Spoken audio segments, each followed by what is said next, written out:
Welcome back rockers, स्वागत है आपका बिना वेट्स फॉर मूवी में। दोस्तों, क्या हो अगर आप घर रेंट पर लो और कुछ दिनों के बाद वही घर आपको अपने वश में कर ले और आपको घर से निकलने ना दे और फिर धीरे धीरे वो घर आपको बहुत ही जल्दी बूढ़ा बना दे, तो क्या होगा यही हम इस मूवी में देखने वाले हैं। दोस्तों, मूवी की शुरुआत में हम देखते हैं कि एक बूढ़ी औरत जमीन पर रेंगते हुए चल रही है, शायद इसीलिए क्योंकि उसके पैर बहुत ही कमजोर हो चुके हैं और वो खड़ी भी नहीं हो सकती है। उसके बाद वो लंबी रस्सी को टेबल से बांधती है और उसका दूसरा हिस्सा खिड़की से बाहर फेंक देती है। ऐसा लगता है कि वो उस घर से काफी नफरत करती है, इसीलिए वो खिड़की से बाहर निकलना चाहती है। अपने बुढ़ापे और नाजुक शरीर के बावजूद भी वो किसी तरह से खिड़की पर चढ़ती है और रस्सी को कसकर पकड़ लेती है। लेकिन जैसे ही वो नीचे जाने की कोशिश करती है, उसका हाथ फिसल जाता है और वो नीचे गिर जाती है। ऐसा लगता है कि वो मर जाएगी, लेकिन जैसे हम उसको देखते हैं, उसका एक पैर रस्सी में फंस जाता है।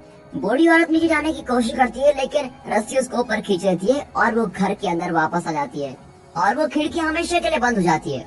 अब कुछ महीने आगे हम देखते हैं कि यहाँ एक 25 साल की लड़की जिसका नाम आना है, वो उसी घर में रेंट पर रहने के लिए आती है।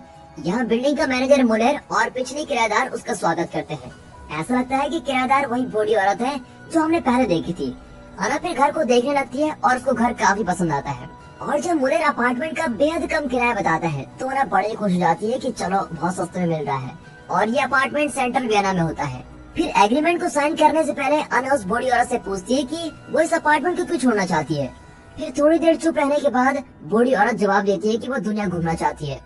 अना को ये सुनकर बड़ा अजीब लगता है क्योंकि उसकी उम्र की औरतें तो मर रही हैं और वो दुनिया घूमना चाहती है। वाह। उसके बाद अना बताती है कि वो इस शहर में नहीं है, वो अपने बॉयफ्रेंड के साथ यहाँ पर आई थी, लेकिन उनके बीच कुछ ठीक नहीं था, इसलिए अब वो क्या रहना चाहती है। अब जैसे जैसे वो अपनी कहानी बताती है, बूढ़ी औरत बड़ी चिंतित होने लगती है और अना से पूछती है कि वो ये अपार्टमेंट लेना चाहती है या नहीं, जिस पर अना अपार्टमेंट के लिए हाँ कर देती है। फिर मुलेर अना को रेंट एग्रीमेंट कॉन्ट्रैक्ट पकड़ाता है और अना उस पर साइन करने लगती है, लेकिन पेन काम नहीं करता। हालांकि बूढ़ी औरत के पास एक और पेन होता है। इसका मतलब यह है कि बूढ़ी औरत अपार्टमेंट देने के लिए काफी जल्दी में है।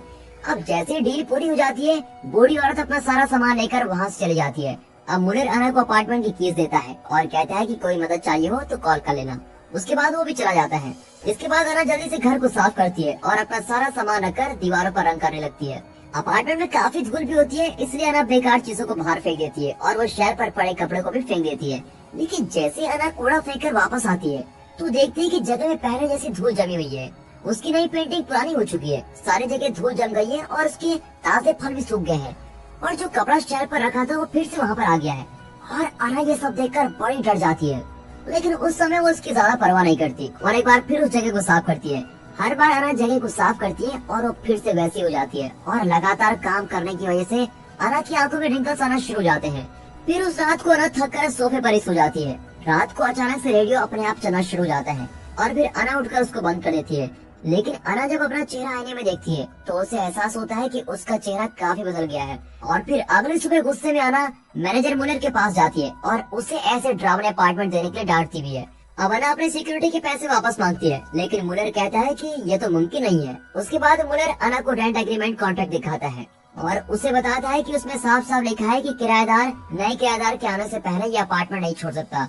ये सब इतने छोटे शब्दों में लिखा होता है कि अना को मैग्नीफाइंग ग्लास से देखना पड़ता है। और अब ये सुनकर अना गुस्से में पागल हो जाती है और मुलेर को पुलिस की धमकी देती है, लेकिन मुलेर को इससे कोई फर्क ही नहीं पड़ता। वो सिर्फ अना को अपार्टमेंट में वापस जाने के लिए वार्निंग देता है, क्योंकि यही एग्रीमेंट में लिखा हुआ भी है। हालांकि अना इस पर कोई ध्यान नहीं देती और वहाँ से चली जाती है। उसके बाद अना क्लिनिक में मेडिकल रिपोर्ट लेने जाती है ताकि वो पुलिस के पास जाकर कंप्लेंट कर सके, लेकिन डॉक्टर उसको कहते हैं कि 25 साल की उम्र में ग्रे बाल और आंखों में रिंकल्स आना कोई छोटी बात नहीं है, ये बहुत ही बड़ी बात है। इस पर अना गुस्से में चिल्लाती है कि उसको टेस्ट करवाने के सारे हक हैं और वो अपना आईडी कार्ड निकालती है, लेकिन उसकी बदकिस्मती से उसके आईडी कार्ड से सब कुछ मिट चुका होता है।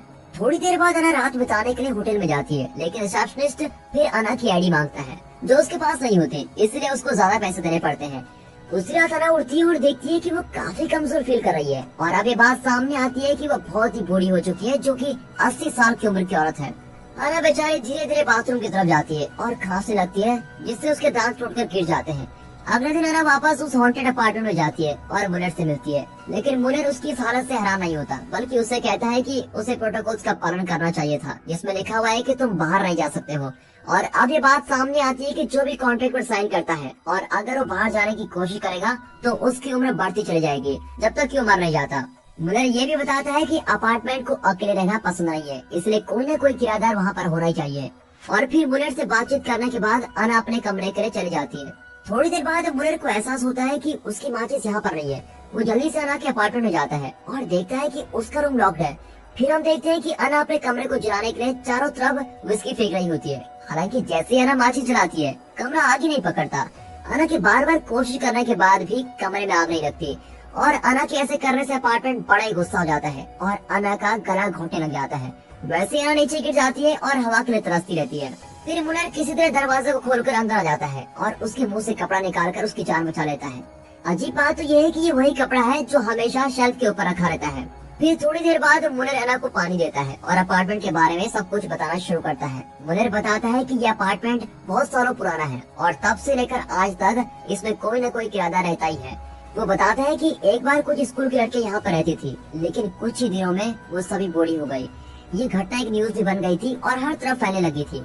और उसके बाद एक ने यहाँ पर जादू टोने करने की कोशिश भी की थी। हालांकि वो अपना प्लान में कामयाब नहीं हो पाया और बड़े रहस्यमय तरीके से मर गया था। इसका मतलब ये हुआ कि अपार्टमेंट कोई भी भारी छेड़छाड़ पसंद नहीं करता है, इसलिए सरकार ने भी इसके बारे में सोचना बंद कर दिया है और इस अपार्टमेंट को एक सीक्रेट रखा हुआ है। इसलिए पुलिस भी इस हॉन्टेड अपार्टमेंट के लिए कोई एक्शन नहीं लेती और मुनर को इसे देखने के लिए रखा गया है।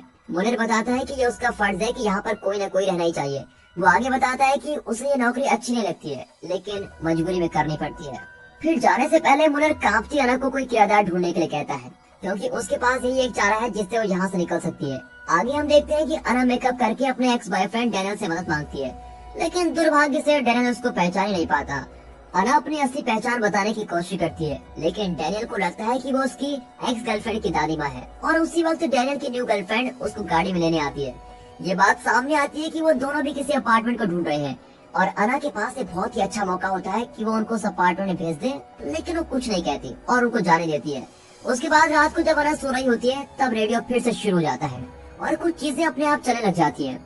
ऐसा लगता है जैसे कि अपार्टमेंट उसको दोस्त बनाना चाहता है। वो अना के लिए खाना बनाता है। जैसे अना उठकर देखती है, खाना उसके सामने पड़ा होता है, लेकिन उसको खाने के बजाय वो फेंक देती है। हालांकि उसको पता ही नहीं चलता कि अपार्टमेंट ने उसके लिए चाय भी बनाई है। अना थोड़ी सी चाय पीने का फैसला करती है। फिर अना धीरे से चाय को कप में डालती है और पी लेती है। उसके बाद उसको चाय काफी पसंद आती है। फिर अना डस्टबिन के पास पड़े बिस्किट को उठाती है जो उसने अभी अभी फेंके थे। अना काफी कमजोर और नाजुक हो जाती है, इसलिए वो खाना भी नहीं बना पाती। अब अना सिर्फ अपने दोस्त अपार्टमेंट के साथ रहती है। अगले 3 दिनों में अना बेहद ही नाजुक हो जाती है और चलने के लिए उसको एक बेल्ट की जरूरत पड़ती है। अना को देखकर तो ऐसा लगता है कि वो 100 साल की बूढ़ी औरत बन गई है। अना अपने हाथ को देखती है और उसको एहसास होता है कि उसके अंदर कुछ चल रहा है। अना अपनी चमड़ी उतारने लग जाती है। अना ये देखकर बड़ी चौंक जाती है कि उसकी चमड़ी ऐसे निकल रही है। वो देखती है कि उसके हाथ के अंदर एक अजीब तार जैसी होती है और अब अना जानती है कि उसका अंत बेहद ही करीब है, इसलिए वो मुनर को अपने अपार्टमेंट में बुलाती है।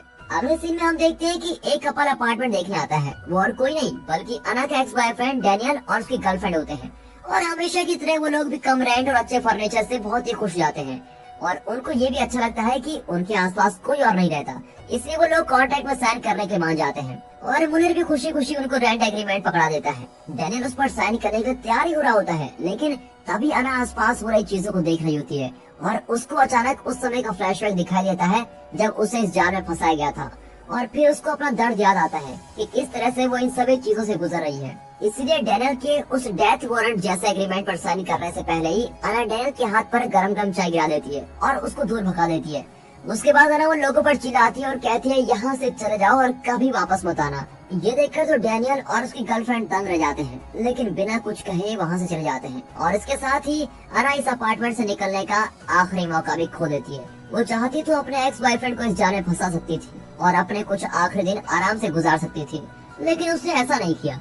इससे पता चलता है कि अना के दिल में अभी भी डैनियल के लिए प्यार जिंदा है, इसलिए अना अपनी जिंदगी की कुर्बानी दे देती है और इस मनहूस अपार्टमेंट का अंत करना चाहती है। यहाँ तक कि मुनर भी अब उसके बिहेवियर को देखकर बड़ा ही हैरान जाता है। मुनर के जाने से पहले अना उसको बाहर से दरवाजा बंद करने के लिए हुक्म देती है और कुछ सालों तक वापस न आने के लिए कहती है। अना को लगता है कि अगर यहाँ कोई नहीं आएगा तो ये साइकिल खत्म हो जाएगी और जो भी आत्मा इस अपार्टमेंट में है वो मर जाएगी। आगे मुनर उसका आभार जताता है और उसको गुल्डा कहकर चला जाता है। अब हम देखते हैं कि अना इस अपार्टमेंट में बिल्कुल अकेली है। कोई भी उससे मिलने नहीं आएगा और न ही उसमें इतनी ताकत है कि वो सीढ़ियों से नीचे जा सके। फिर अना खिड़की के पास जाती है और आखिरी बार ठंडी हवा को महसूस करती है जो उसको बहुत ही आराम पहुंचाती है। पिछले कुछ हफ्तों में जिस डर और चिंता का उसने सामना किया था वो सब अब खत्म हो जाता है और अना आखिरकार अपने भाग्य को स्वीकार कर लेती है। उसके बाद हम देखते हैं कि अना धीरे से अपार्टमेंट को कोमल होने के लिए कहती है और फिर सोफे पर चली जाती है जो उसकी आखिरी विश्राम जगह होती है। जल्दी अपार्टमेंट अपनी प्रक्रिया शुरू करता है और अना एकदम से मारी जाती है।